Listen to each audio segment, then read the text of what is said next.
Hello students, मैं Mohammad Sarfaraz Nawaz commerce की इस ई लर्निंग क्लास में आपका वेलकम करता हूं।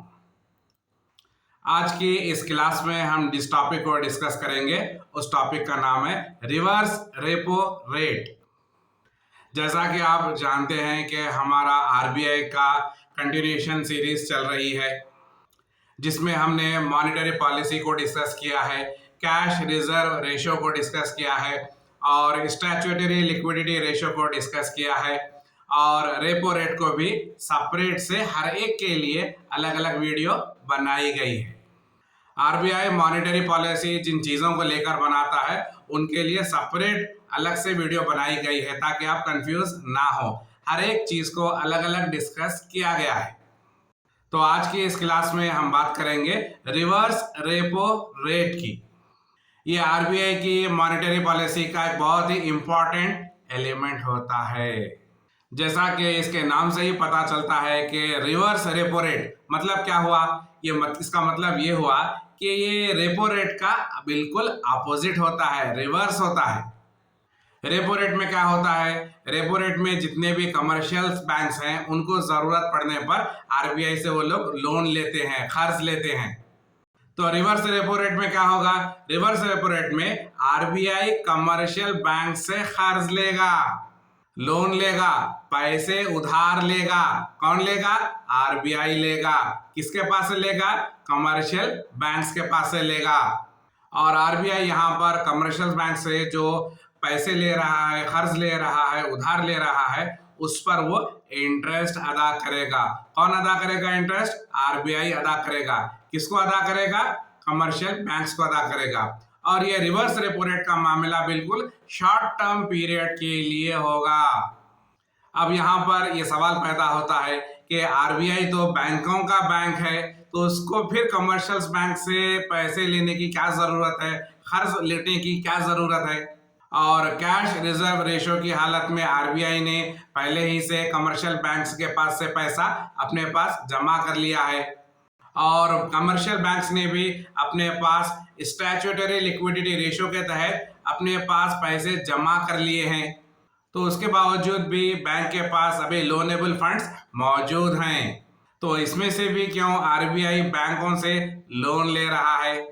तो उसका जवाब ये है कि आरबीआई को बहुत सारे काम करने होते हैं इकोनॉमी को चलाने के लिए, इकोनॉमी में ग्रोथ की रेट को मेंटेन करने के लिए, इन्फ्लेशन को कंट्रोल करने के लिए और मार्केट में फ्लो ऑफ क्रेडिट को स्टेबलाइज करने के लिए और मार्केट में मनी के सर्कुलेशन को मेंटेन करने के लिए और मार्केट में कैश का कहीं शॉर्टेज ना हो जाए, ये काम भी देखना आरबीआई का काम होता है। और अब कमर्शियल बैंक्स के पास बहुत सारे फंड्स, लोनेबल फंड्स अवेलेबल हैं। बैंकों के पास सरप्लस मनी जमा हो चुका है। कमर्शियल बैंक्स के पास जो एक्सेस फंड्स जमा हो जाते हैं, आरबीआई उनको अपने पास जमा कर लेता है और उन पैसों पर आरबीआई बैंक्स को इंटरेस्ट पे करेगा। और यहाँ पर आरबीआई जो कमर्शियल बैंक्स को इंटरेस्ट, रेट ऑफ इंटरेस्ट दे रहा है, उसी को हम क्या कहेंगे? रिवर्स रेपो रेट कहेंगे।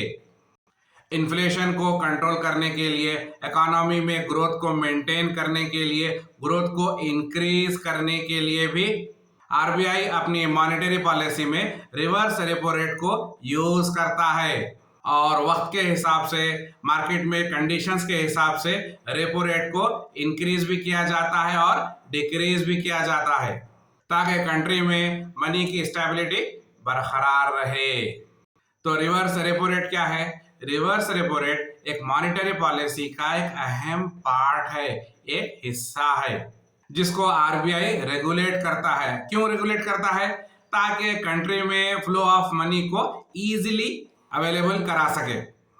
रिवर्स रेपो रेट मार्केट में कैश फ्लो को कंट्रोल करता है और जब इकोनॉमी में इन्फ्लेशन बढ़ता है तो रिजर्व रेपो रेट को आरबीआई इंक्रीज कर देता है, बढ़ा देता है ताकि जितने भी कमर्शियल बैंक्स हैं वो अपना सरप्लस मनी आरबीआई के पास जमा करा सकें।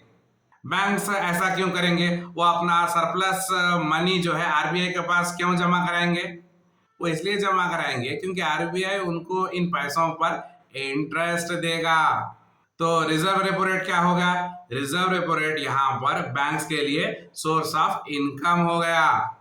और रिवर्स रेपो रेट का दूसरा नाम लिक्विडिटी एडजस्टमेंट फैसिलिटी है।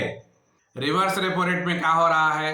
यहाँ पर आरबीआई लिक्विडिटी को एडजस्ट कर रहा है, फैसिलिटेट कर रहा है, ताकि ग्रोथ और इन्फ्लेशन को बैलेंस कर सके। और रिवर्स रेपो रेट में जब आरबीआई कमर्शियल बैंक से कर्ज लेगा तो वो ऐसे ही ले लेगा, फ्री में ले लेगा, या उसके लिए भी उसको कुछ कोलैटरल सिक्योरिटी रखनी पड़ेगी? यस, ऑफ कोर्स, आरबीआई को कोलैटरल सिक्योरिटी रखनी पड़ेगी। किसके पास रखेंगे? कमर्शियल बैंक्स के पास रखेंगे, तभी तो वो कर्ज ले सकता है आरबीआई। और यहाँ पर आरबीआई कोलैटरल देगा, गिरवी में आरबीआई यहाँ पर गवर्नमेंट सिक्योरिटीज रखेगा। किसके पास रखेगा? कमर्शियल बैंक्स के पास रखेगा। और जब आरबीआई इंटरेस्ट के साथ कमर्शियल बैंक्स को कर्ज लौटा देगा तो कमर्शियल बैंक्स वो गवर्नमेंट सिक्योरिटीज आरबीआई को वापस दे देते हैं, रिटर्न कर देंगे। तो समझ में आया रिजर्व रेपो रेट क्या होता है? तो आज की इस क्लास में आपने क्या समझा है?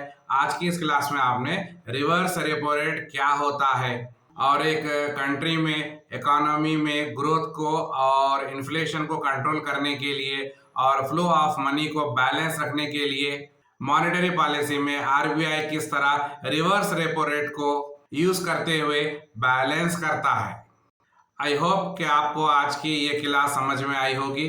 तो हमारी इस क्लास को यहीं पर रोकते हैं और मिलते हैं अपनी नेक्स्ट क्लास में। तब तक के लिए अपना ख्याल रखिए और अपडेट होते रहिए और रोजाना कुछ सीखते रहिए, कुछ नया सीखते रहिए। Thank you.